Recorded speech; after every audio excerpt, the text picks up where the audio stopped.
Wait. I know what this is. I know what this is. This is right. I know what this is. What's going on, everybody? I am Nefertitti Avani. And I'm Phoenix Jackson. We are your hosts, and this is All Things Fly. This is a space for the spiritual enthusiasts and those who are ready to leap and fly and soar to the next level. Let's go. Okay.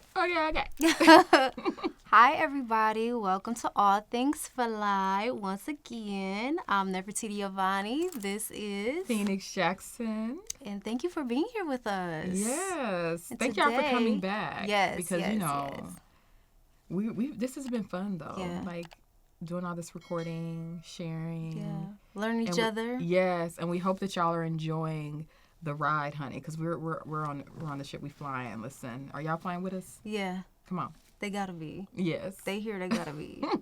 So let's get into the purpose. Yes. Today we're talking about purpose. Yeah. I want to just kind of get the audience familiar with how we found our purpose. You know, our beginnings, like what it was like for us, our introduction, and all of that good jazz. Yes. So without further ado. But first I want to say there's such a pressure right now on, and it's the 20-something-year-olds. They put so much pressure in their mind and heart. And even people in their early 30s about, like, I got to find my purpose. And I'm going to tell everybody, like, on record, you ain't got to go seek it. It's going to find you. So let's just start there. Life is not as such to where you just pick one thing and, I got to stick to that, and that's what I'm supposed to do all the time. That's just not how life works. We evolve, we ebb, and we flow, and we come in and out of our purpose, our mission, our vision. It evolves because we evolve, right? Yeah. So that pressure that folks put under themselves of, like, I got to know what I got to do now, stop it. Yeah.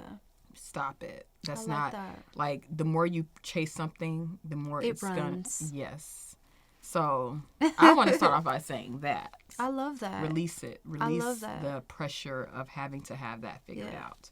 And a good way of releasing the pressure is to put the focus on where your joy is. Let that kind of be your navigation. Yes. So the things that you enjoy in life, the things that make you inspired, make you feel good, like, oh man, I'm ready to create, I'm ready to expand myself. The things that get you energetic, use those as your navigation system, and that will kind of lead you further into your purpose and what you're here to do. And remember, you don't go find it. You pick it. You decide what it is. Yes. It's not something that's just there that's like, you know what I mean? This is what you're supposed to do, and if you don't find me, you're going to be lost forever. It's your choice. It's your choice.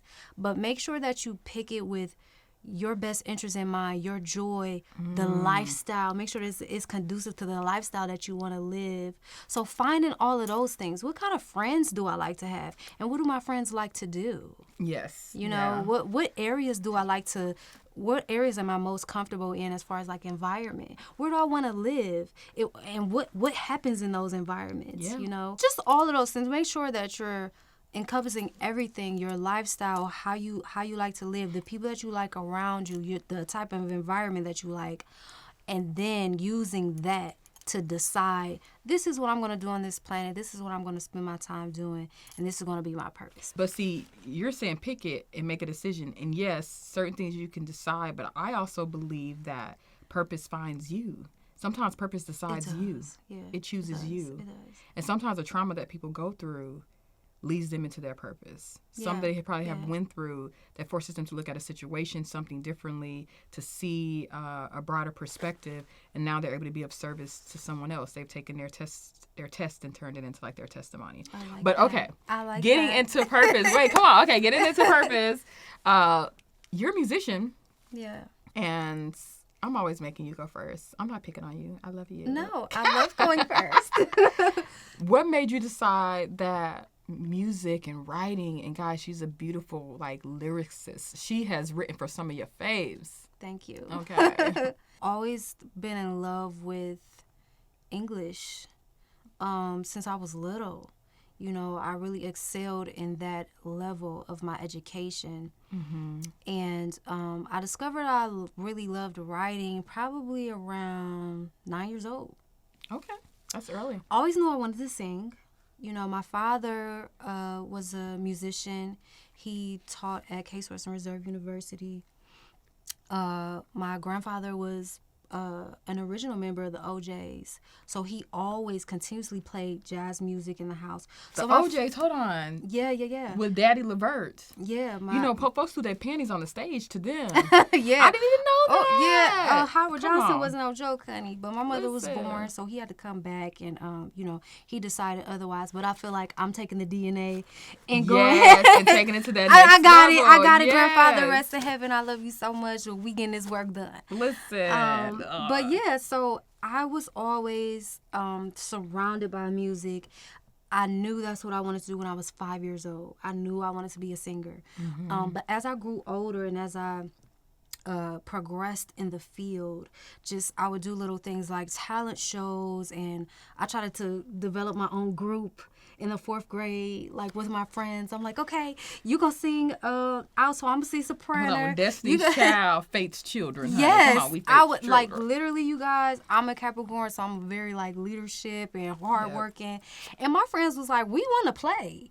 You trying to practice and write songs? We want to play. Like we want to go outside. Like, and so I was realizing early on the trials and tribulations of entrepreneurship, the trials and tribulations of being your own developer. And so I was like, okay,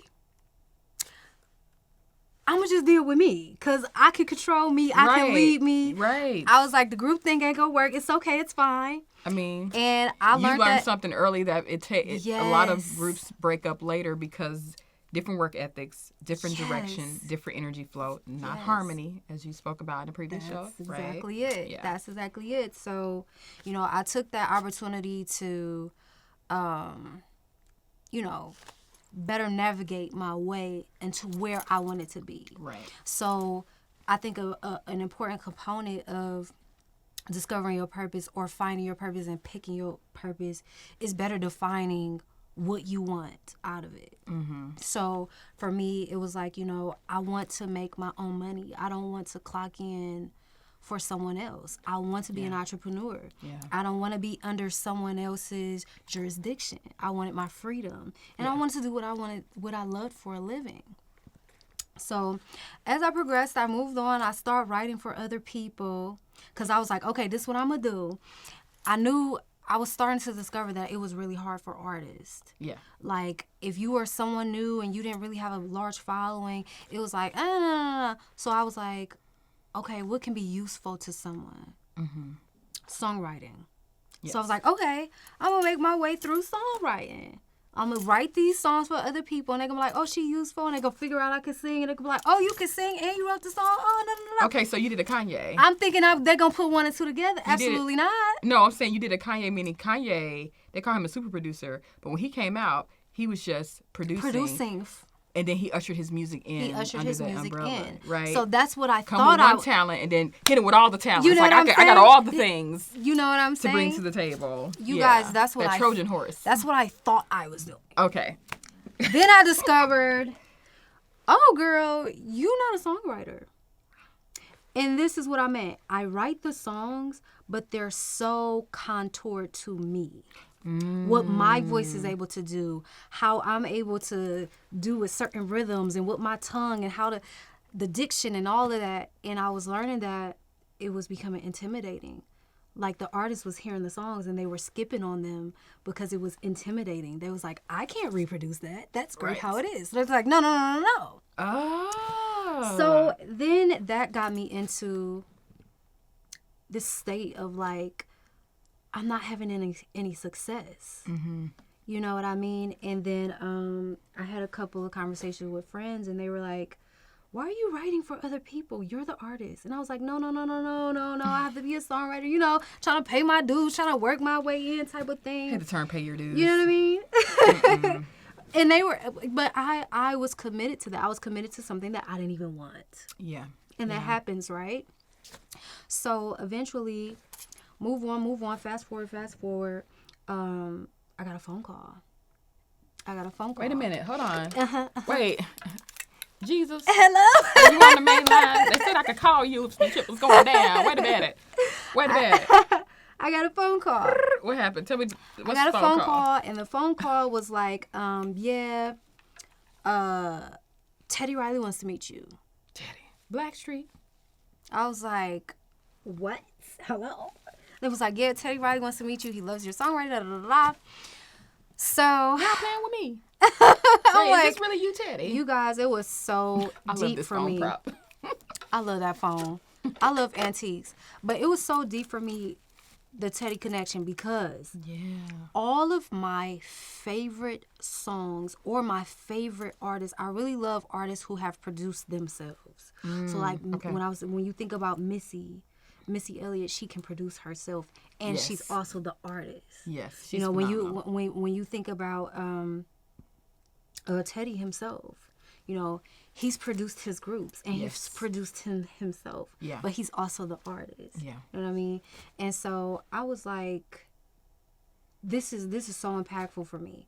He was living the formula that you. He was living. He already did what I was seeking to do. Yes. And that was the thing for me. Pharrell, when you think about, he produces for people, he can produce himself, but he's also the artist. Yeah. Another super And producer. so, and Teddy was responsible for initiating them into the game. Yes. So you got a phone call from a conduit. Yes. Yes. It a was bridge. It was a bridge for me. Yes. So going to see Teddy and being under that tutelage, and I was like, okay, this is what I want. So that was the defining moment for me. It was like, I want to produce myself. In all aspects, the visuals, I want to do movies, I want to do all of this stuff. I want to produce myself. We did a couple of records for some artists. We did some records for him. And so that was like, okay, I'm getting the song right. Yeah. Right? Right. So then I get another with phone someone call. who can actually translate your songwriting into something that's palatable. They're not intimidated by it. They're like, oh, I'm ready for this level of what she's bringing to the table. Yes, that was another thing too. Yes, I love that. So I discovered that too. I'll circle back to that. So got another phone call. Hey, we got this guy. He's trying to change your life. We can't tell you who it is, but we want you to come out here to Miami, blah, blah, blah. Matter of fact, hold on. I'm going to call you right back. Hold on. Call me right back. Fat Joe. FaceTime. Lean back. Yes. Lean back. Yes. Lean back. All the way up. Listen. Fat Joe is on the phone, and I was like, oh my goodness. And he's like, yeah, I want to do this record. I heard your voice. You sound so beautiful. He was like, and I want you to be the artist. So you're being forced now. You're being forced to move down this path of purpose. Going back to what I said, sometimes the purpose and it finds you. Yeah. It's going to make you do what you're supposed to do. Yes. The songwriting thing, it was like the artist, they were like, oh yeah, you're going to be an artist. Then I got another phone call from Tim and Bob. And if you're not familiar with Tim and Bob, slow down. I just want to get to know you. That's Tim and Bob. Oh, that's on my playlist. Okay. Still, listen. I could go on and on. Angel, is that what the song is called? Don't listen to what people say. They don't know John B. Yes. That's Tim and Bob. I could go on and on. We all wanted John B to be black so bad, child. But Tim calls me and he's like, yeah, you know, I want you to pen this record for this artist. So I'm like, okay. They send me over the record. The record's beautiful. I pen the record. So this is what I do at my home. I write the record. I record the record. My husband engineers the record. So it already sounds radio ready. Right. From me, it could go straight to the radio. Yeah. Package deal. And he called me back like, yeah, so the artist didn't show up. But hold on, someone wants to talk to you. It's MC Light. And I'm like, hello? She's like, yes. She's like, you sound so beautiful. We want you to be the artist. And we want this song to come out November 5th. And that was like... You was like, wait a minute, that's like tomorrow. I'm like, for real, like... And so this was, yeah, you're the artist, Neff. You're the artist. Yeah. And so then I get another phone call. And this was back to back to back to back to back. This was literally like all in the month of November. What year? Last year. Okay. 2021. Okay. This was all 2021. 2021 was a 5-year, honey. Back to back change, to back transformation was happening. Yes, 2021 was the year of change, transformation, all the things. Okay, this is tracking. Yeah. All right. And so, you know, so I get another phone call, and it's Snoop. Snoop D-O double D. I can't do his voice. I don't even. Can I do an impression of Snoop? What's up, niece? Was that right? good? Listen. If you say that, people like that. She sound like Snoop. Listen, We'll take it. Snoop is so. I think because he's a Libra, he is so cool. He's so down to earth, but he's so genius. It's so interesting to see a super brain be so like people person, and he's always energetic to be welcoming and inviting, but he's doing so much at the same time in his brain. Well, remember when we talked about Snoop once on our own phone call, and I was telling you about the fact that he stays high, right? He stays in a high, and I ain't talking about the weed. I ain't talking about that stay high, although he does that too. But he stays high spiritually. He stays in flight energetically. He's always involved in things and not into a tune to where it drains his spirit. And he also has been with his wife all these years because she's that grounding base. She's his charge and plug and keeps him interconnected with what's happening, like from a grounded spiritual space. Yes. So not necessarily you saying, I'm veering off topic a little bit, but not necessarily saying you have to have that in a space. But when you have a companion and a partner and you're flying like that, you have to have somebody who's jacked in and connected with you as you're moving. Yeah. And if it's the right person, you're going to soar even further. So that part. Yep. Yeah. With what you and your husband got. You know what I'm saying? Okay, sorry. Keep going. Snoop called and was like, niece. So he's like, you know, I want you to be a part of my album that I have coming out. I heard this song. I love it. Like, so I'm like, yeah, let's do it. And he's like, you know, we're shooting. I'm paraphrasing, but he's like, we're shooting a visual for the album. You guys should come out.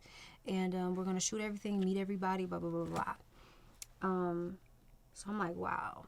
You know, shout out to LT Hutton for making that connection for me. Shout out to Jelly Roll, Battle Cat, the whole thing. Yes. Then I get another call. DJ Battle Cat. He's like, yeah, I'm doing this song. I need you to do the hook. It's for another artist. Okay. So I'm like, okay. So I do the hook. I send it back. And they're like, first of all, let me backtrack. I do the hook.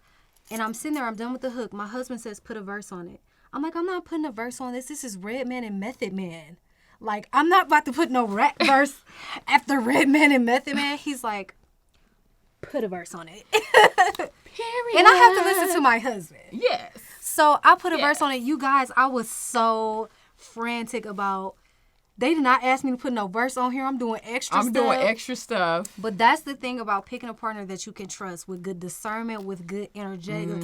He knew to tell me to put that verse on there. And you want to know what? I put the verse on there. I sent the song. LT Hutton texted me like, Raphael Sadiq is in the studio listening to what you did. He loves it. He loves your voice. He wants me to tell you that you sound so beautiful. I'm like, oh my God, I love them. See. Y'all know Tony. Come on. Still Ray is one of my favorite songs. I love Raphael Sadiq. I love Tony. And so I'm like, okay. And they were like, yeah. So this is going on the Snoop Dogg album. So now I have 2 records on the Snoop Dogg album, unbeknownst to me. And they're like, and we're going to keep you on the song. Yeah. You're going to be the artist. Yeah. And I'm like, really? Featuring Nefertitti Avani, boo. And so everything's coming out at the same time. So everything came out. All of those records came out. Mm-hmm. You guys, I was on the radio. Come on. Somebody sends me a clip of The Breakfast Club. And Charlemagne is talking to Snoop Dogg like, tell me about Nefertiti. And Snoop was like, oh, man, she's so dope. And this is the first time I got to hear the story about what happened with that record. He was like, we were gonna take her off the record and but once I heard the verse, once we all heard the verse, the rap verse that she did, because they were like, hold on, this is Redman. First of all, come on, hubby. Pointed the direction, talking about this is, no, y'all gonna take what y'all gonna do is take my wife's work, what you gonna do. Just take my wife's work. That's not how he sound, but that's how You I sound. guys, like, for me to hear that, and, you know, there's a whole bunch of artists on the album. Yeah. Everybody did beautifully. Yeah.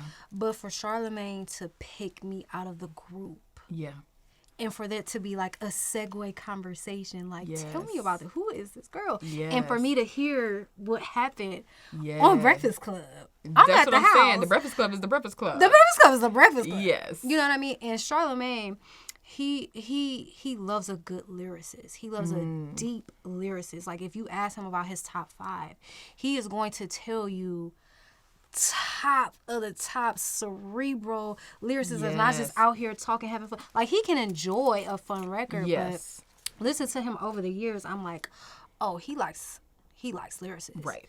And so my lyrics were really deep on that song. Okay. It's double entendres, triple entendres. Look. It was deep, but we also had fun. Yes. Yes. And I love so it. to hear that, it was a boost for me. Mm-hmm. It was confirmation for me that yes, artistry is your way. Yes. You know, and that's how I got my start on professional wise. Yeah. After that, of course, the calls start pouring in, so I Yeah. had to learn how to like Navigate. what picking was- myself, balancing my yep. wife life and my mother life, because I'm a mother. I have a 6-year-old. So balancing the time Yes. and deciding what type of entrepreneur I wanted to be and how I wanted to make my money, because, you know, artists make money different ways. But Yep. for me, because I was producing my own material. Right. I was writing myself. I was getting the music myself because I have great connections with the producers. Yeah. You know, so they send me music. Nef, do your thing. From that, you know, I was able to decide, okay, this is what I like to do. I like to produce my own material and license it out. I love that. And the steps led you to that steps led me piece. to it. But the purpose in all that was your music and being the artist. Yeah. And life was not going to let you run away from that. Matter of fact, it like sped it up. Yeah. Like, no, you about to do Smack this. like, ah! You about to do this. You going to get this work. Yeah. You going to give it. You going to get it. Got it. Yeah. Like, okay, so you just shared the story of like the flow of how that happened. Yeah. In the midst of you figuring out and truly understanding your gifts and your artistry, when and if you did, when did you struggle and you were like, I don't know if I'm supposed to do this, if I can do this, because a lot of people, they keep hitting brick walls, right? They don't see the opportunity or the way through, Yeah. even if they feel like they have figured out their purpose. Yeah. What advice would you give them to, like, especially in the music and artistry industry? Like, it's tough. Well, I will say that, you know, my passion gave me the fire to continue on, because that was my whole career. My whole career was, I don't know if this is going to work. Mm-hmm. But, you know, my endurance to keep going, even when I didn't know, because you have to let your not know have space to transition and evolve into you becoming a believer. So you turn from a non-believer into a believer. Mm-hmm. Okay, I'm going to believe in myself. I'm going to believe in myself. That's just the journey. And then you turn from a believer, you transform from a believer to a knower. Yeah. And in 2021, I knew. Like, you know, I could say I knew before that in my mind. Right. But the confirmation, the Yeah. world knew. You know what I mean? Yeah. Different people around me knew. And these weren't just ordinary people. Right. You know what I mean? Right. This was like the top of the top, cream of the crop legends who have done this over Yes. and over and over again consistently. Because it's one thing to do it, Right. but it's another thing to do it consistently and sustain it. Yes, and to become successful for it. And those people rallying behind you was probably all the validation you needed. It was let the you precise validation. Because, you know, people ask me, you know, why do I work with older artists? And I really feel like To me, that's what my energy attracts. That's what, because To me, my thing is like, why wouldn't you? These are the people who did it when we didn't have the internet. Like, well, Yeah, we've had the yeah. internet since the 70s, but Yeah. the masses on the internet before we Yeah. had social media. These were Yeah. the people who sold 500,000, Yeah. a million. Yeah. Why Yeah. wouldn't you work with these people Yeah. who did it when it was harder to do. I think that people like to follow trends. People like to keep up with what's happening, what's in the now, and people have a concern when it comes to the perception of age. Right. If you're going to be a public figure, because they like to say aging is, oh no, it's bad, da da da. But for me, I feel that I didn't go out and seek them. I attracted them because they know what's going to be here. They know what's going to transcend beyond a trend. Right. So they were like, oh, I know what that is because that's me. Right. So I attracted them. And like does indeed attract like. Like attracts and like. if anybody has something to say about age, I'd be like, look at Smokey Robinson. Yeah. I would give him a taste. I would give Smokey a taste, honey. Smokey could get I would get a taste. He might have a heart attack and die afterwards, but I would give Smokey a Smokey taste. can take it. I don't know. I'll give Smokey a taste. Smokey could take it. Listen, because he is 80-something on that stage, still singing and still dancing, still moving around. And he was writing songs. He was producing songs. He was, guiding people with choreography, doing all the things. And he's still doing it. Yes. And how many have we seen come and go? How many have we seen perish? And not only are these people still here and still sustaining, still bringing income in on a profound level, but they're happy. Yes. They enjoy their lives. And that's probably why they're still thriving and flowing, because they are truly at one with their creations. Yeah. Yeah. Girl. Yeah. So come on, let's get into this. All you musicians out here, though, don't give up. Listen. But also, I think, don't bypass responsibility and accountability and all the things life chasing it if it's just eluding you to. Maybe really think about how you can strategically move as an artist versus, I'm just trying to get out here and do this and do that. Like, they say people pay their dues, but I don't really believe in that. I feel like magic happens to people all the time. Your life can change overnight.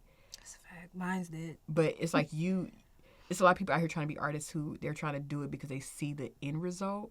They weren't 9 years old, 5 years old like you were, having the vision of like, oh man, I'm writing, I want to do this, trying to start a group. You see what I'm saying? Yes. This has been who you are. You didn't wake up at 23 talking or 33 or something saying, I want to be a rapper. No, Yeah. It was always in your always bones. in me. The purpose was always kind of there for you. Yeah. So I guess that was a gift to me, the fact that it was always there. But it could have left. Yeah. It could have got burnt out. I could have got distracted. And like I said, the passion, how much I was in love with music, that's what sustained me. That's what kept me going and turned that non-believer to a believer and that believer to a knower. Yes. Yeah. Yeah. So artists out there, keep the faith. Yeah. But I think be realistic too about, is this truly your passion? Don't be realistic. I mean, be realistic with themselves about, is this their true passion? Is this your truly passion? Or are you following a trend? Or are you trying to be famous? Yes. You see what I'm saying? Because if you're just going after you may actually not make it there if that's just your intention, right? Like, so.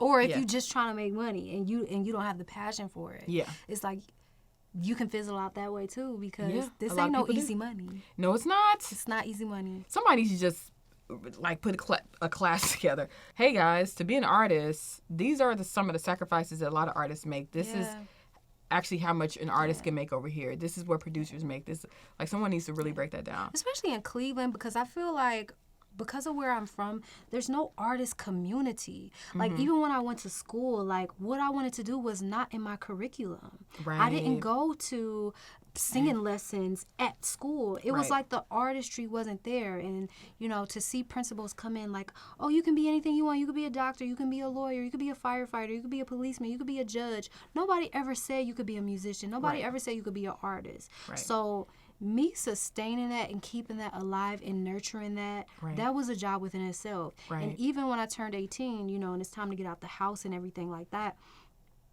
they always say that happens to 1 in a million. Right. And I remember, like, one of my teachers asked me to talk at a pep rally. Yes. And I closed my talk out with that, like, this is a 1 in a million chance for you to be able to be successful in your dreams, so they say, but there has to be that one. There has to be that one. And, you know, I'm going to be the one, boo. I was that one. Yeah. I was that one. But just imagine if that one just got lost. You know, so many friends and family, they didn't intentionally speak against my dream, but they never seen that before. Right. I ain't never seen nobody turn into no artist and be successful with this and be able to sustain their life. Right. Like, you need to have plan B. You need to have, and that's why I Yep. say you can't be realistic, because this is almost an illusion. You know what I mean? You have to invest in an illusion until you transform that illusion into reality. Yes. Yeah. Well, you know, that kind of leads me in. That's the topic of my next book is called Keep Betting on Yourself, honey. Because you are your biggest gamble.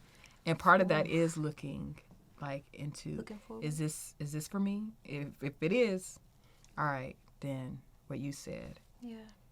Getting from the believing to the knowing. I'm on path. My purpose. So I have a bleeding heart. I've always had a bleeding heart.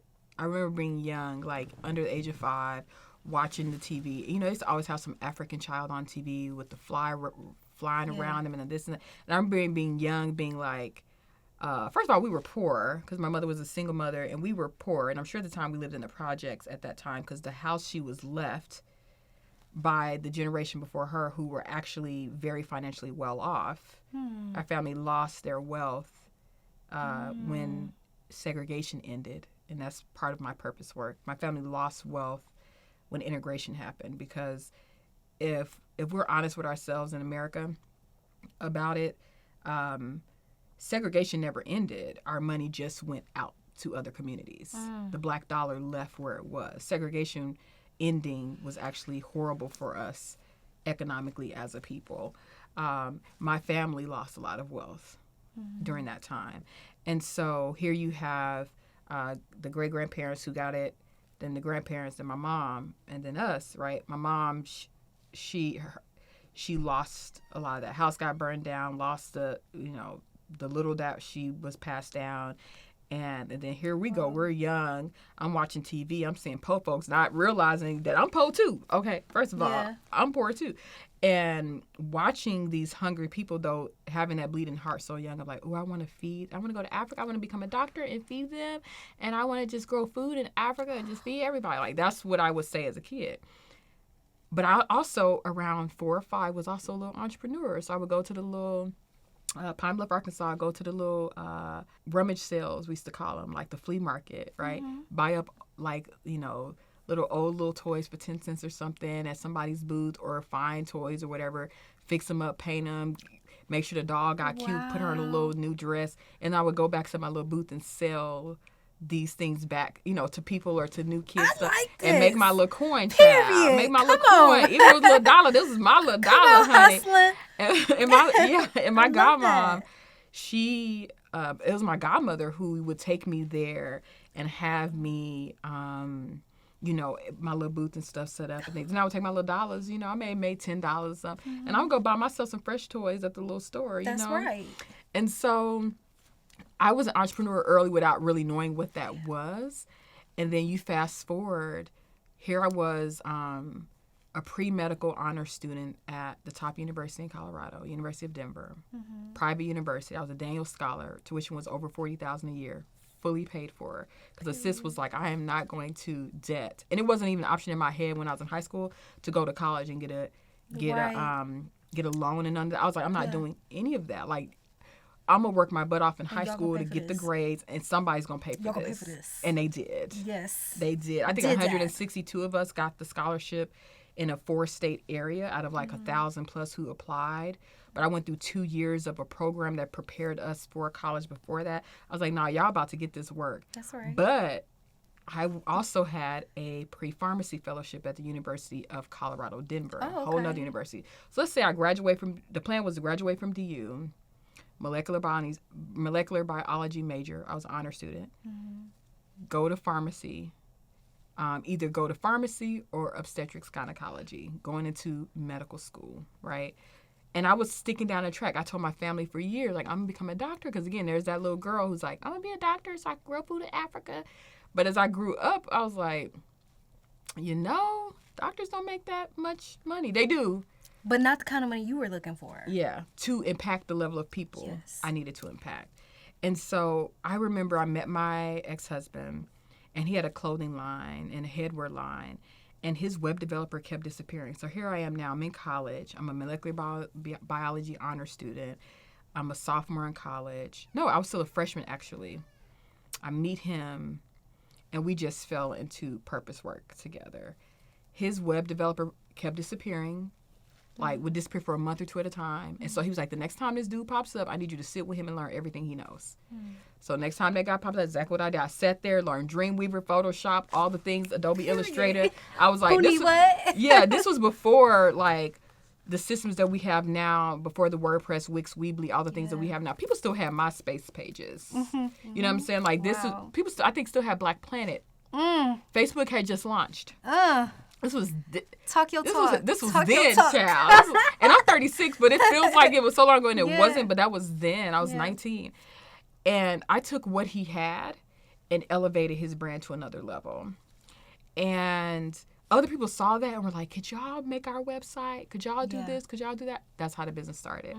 So next year, sophomore year, I was like, I don't want to be in organic chemistry and biology and physics classes, and I don't want to do this anymore. I went business. I was like, the number one business school, in the region, number 8 in the country, is at the university I attend, the Daniels College of Business. Why am I not in that business school? So, switched my major, undecided, and then to management, and just went ahead through and got that, that BSBA in management, and started the company, started making money.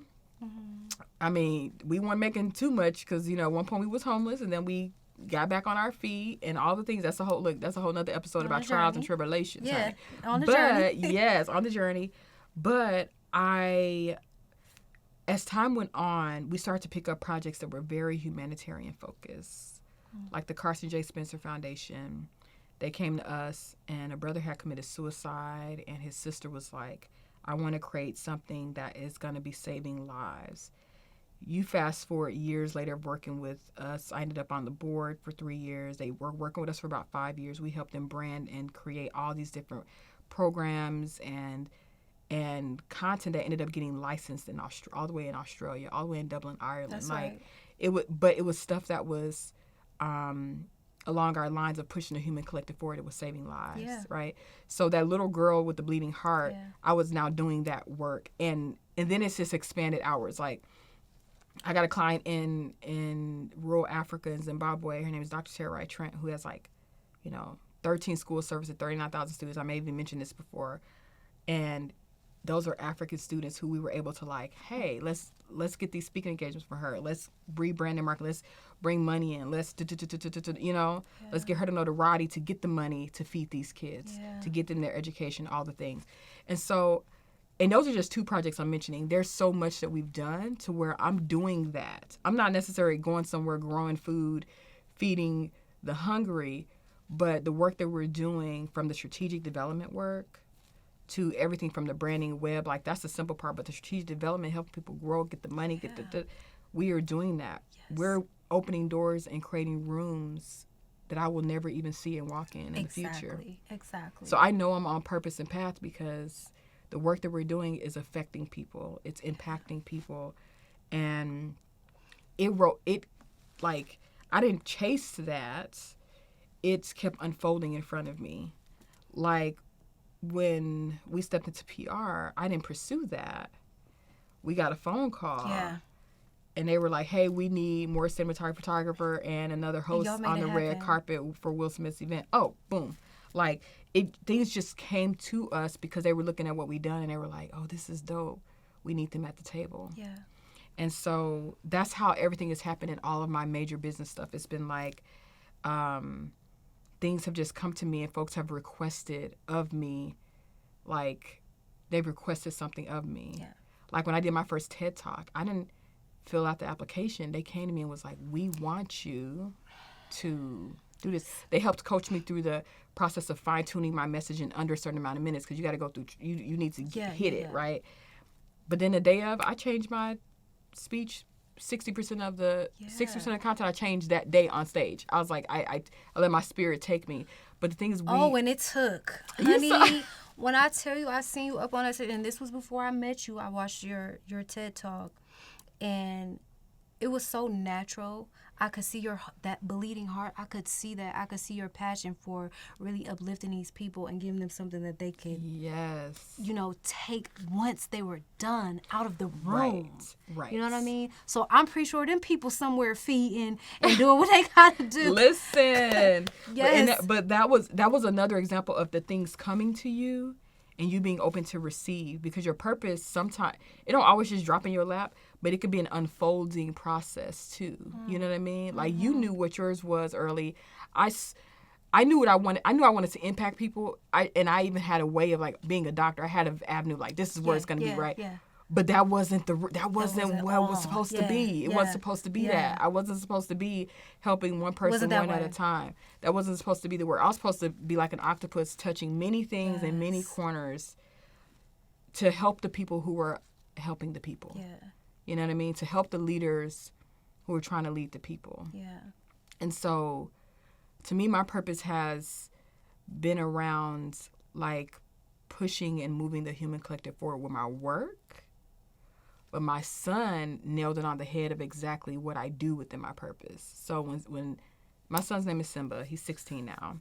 When he was 9, I asked him, I was like, how do you digest what I do? Because I was going through doubts and I was going through, going through stuff. And I was like, how do you digest what I do? And he was like, hold on, let me get back to you on that. And he came back about 5 minutes later and was like, Nana, he had a high voice then, Nana, you mold people to be powerful. And that's from the mouths of babes, right? You mold people to be powerful. He was like, you're always on the phone, you're always speaking, you're always doing this. And when people are done, they feel ready, and they feel ready to go and do what they're supposed to do. You guys, I've seen this firsthand. I've seen in the short amount of time that I've known this woman in this lifetime, because I feel like we've connected in very. Period. When I tell you, I have consistently seen this woman, and she on times where she may not even notice. She may have said a couple of words to this. I seen her walk past. We went out to dinner last night, and I seen her walking past these people, and they was just like, oh my God. Like, that was their literal words. I'm not putting words in their mouths. They were like, oh my, and you could tell that something in them had risen to an occasion that they weren't going to show up for it had you not walked through that door the way you did. Your back was held high. And I feel like, too, like, a part of our work exudes within, like, how we carry ourselves and how we represent ourselves. Yes. And it's just like, you're not even counting those lives. Well, because, so that's your presence, right? Like, I didn't realize that their presence can affect people until probably, I don't know, maybe 5 years ago. I was going to speak at this event, and I walked in, and one of the women who I was going to be on stage with, she was like, when you walked in, I knew that must be Phoenix. She's like, your presence and your strength and how you move was it was radiant, and I knew that's her. That has to be her. That's her, right? Yes. And I've heard a version of that story from so many people now that I now just embody that this is how I can show up. Yeah. Not that I always show up like that, because sometimes I don't want to be seen. I'm going to wear my glass. I don't want to be bothered energetically. Yeah. But then I also know that part of my spirit work has always been to be a reflection for people of how they, how empowered and balanced they can be. Now that leads me to a question. Even as I learn how to be balanced within myself, like I can still radiate that outwards. What has your purpose cost you? Ooh. You know what's crazy? The very first thing I thought about was my son who passed away. Yeah. But I don't feel like that was a cost. But it was because, okay, backstory. 2020, me and my partner, we were pregnant. We got pregnant end of 2019, and then 2020, I lost a baby to stillbirth at 7 months pregnant. And this little boy's energy was so high that he was attracting so much energy to me, more than what I even was used to receiving. And I have a thing. I don't let people touch my belly. When I was pregnant with my first son, like, only his daddy and my stepchildren could touch my belly. I did not allow people to touch. That's my womb space. This is my private space. Yeah. And so with Cameron, the last baby, same thing. But, 5 months pregnant, Oprah's touching my belly. I was fine with that. That was my announcement picture, was a picture of Oprah touching my belly, me telling my network guys, I'm pregnant. And they're like, what the fuck? Like, you got Oprah touching the belly? But around that same time, a very well-known, she's a global humanitarian. She got down, I have the picture. She got down, like, not on her knees, but like in a squat format where she can be face to belly, and kissed my belly and just poured this energy. And I was getting a lot of that. I wouldn't let people touch me. I was getting a lot of energy of people just being like, there's someone in there who I want to connect with soulfully energy. Yeah. He was going to be similar to my son's energy. Another Leo child to girl, another male Leo child. Yeah. But when he passed away, it was his sacrifice and his cost to ensure that I continued in my purpose. So I guess it's like, to answer your question, is it wasn't like a cost, but if he was born and if I had to deal with his father, who I'm no longer with, me being attached to his father for the next 18 years would have hindered me being able to positively continue to impact everybody else. That's why the person you choose to have children with, the person you choose to love, is so important when you're a healer. If you're with a succubus and they are very great at disguising that they're that. Yeah, because that's their survival. Yeah, and now you are carrying a succubus's child. Yeah. And that child who, my son's spirit has been with me in multiple lifetimes. Yeah. So he was like, I don't have to come through right now. I could come back when you're ready, or I'll see you, and this is from him through a clairvoyant as well, said it, I will see you when you come home.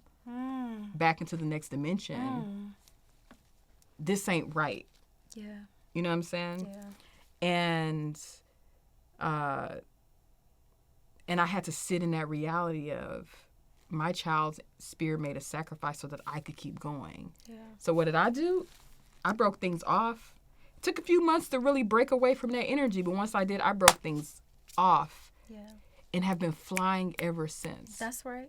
And still consult with my son's spirit when I need to ask him, am I in the right path? Am I moving in the right direction? Am I flowing? Because now I know he's here. Yeah. And he's moving across and can communicate. And he ain't a child. Our children are not children. He's a grown spirit. He's a grown spirit. Yes. And he done snatched my edges a few times about what I'm not doing. And the fact that I've been too kind and too much of a pushover in this life as compared to other ones. Wow. But that so I am on course. Period. You are on course.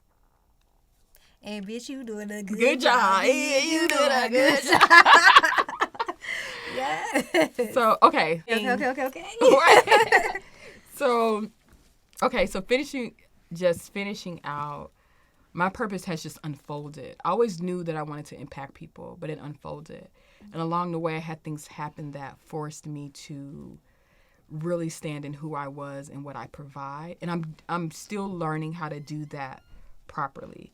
I'm still learning how to, I've always known how to show up for people close to me, but I'm still learning how to show up for groups of people without overexerting my own spirit. Yourself, yeah. And I turn down businesses that have nothing to do with what Phoenix Effect is doing. That's my company name, is Phoenix Effect. Phoenix Impact. Phoenix Shift. Effect means to impact. Yeah. So if it's not aligned with Phoenix Effect and what we're trying to do, we say no. Yeah. Money's going to always come. But it's been a gradual unfolding. Now, I do know where I want to be. I do know where I'm going to end up. Yeah. And that's exciting, too, you know? I love that. It's a beautiful story. And I have the exercise for this episode. Come on. So get into the purpose work. Okay.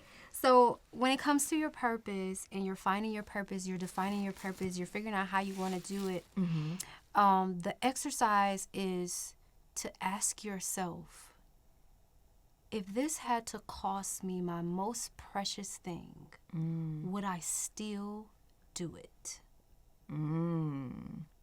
That will be a great navigation for figuring out if you have chosen the right thing. Yes. I feel like. And I think in that, what have I, like you asked me, what have I lost along the way, or what has shifted What it along the way? cost you. What has cost me along the way? I think that's a good question people can ask themselves as well. Like, what has been sacrificed on their behalf? And are you measuring up to what's been sacrificed on your behalf? That is so Because, see, deep. at this point, with what I've gone through, I cannot settle for half love. I cannot settle for not being my greatest self. My child sacrificed for me to keep going. Bitch, please. I wish I would. I wish I would. I wish I would. I wish I would. Yes. You know what I'm saying? Yes. That's a slap in the face of a life that was ready to come through. And we had a soul agreement that he was coming in this life. Yes. And he decided, okay, you can bring me in if you want later. Yes. If not, I'm fine with that. you better do what it is you that better- you say you're going to do. Yes. Yes. You see what I'm saying? That part. That part. Come on. That's it right Get there. with it. That's it right there. That's it right there. Yes. Beautiful episode. Yes. Thank you guys so much for joining us. I hope you got what you Thank need. you. Yes. Let us know how the exercise goes. Yes, you know. please. Hit our inbox. Yes, for sure. You guys can DM us on Instagram. Yes. We're on TikTok. Yes. Okay. Twitter. We have a website, allthingsflypodcast.com. Yes. And our email, hello Okay. at allthingsflypodcast.com. Hit our inbox. Send us some letters, questions that you may have that you want us to answer. You need any advice about love, sex, relationships, purpose, spirit. You need to, if you want Neff to let you know if you moving in the right direction and flow. Come on now. Get any questions that you may have. There's a lot of experience between us, and we got your back. Yeah, that's Hit right. us, email box, hello at allthingsflypodcast.com. Yeah. We'll see you guys on the next episode. Yes. Bye.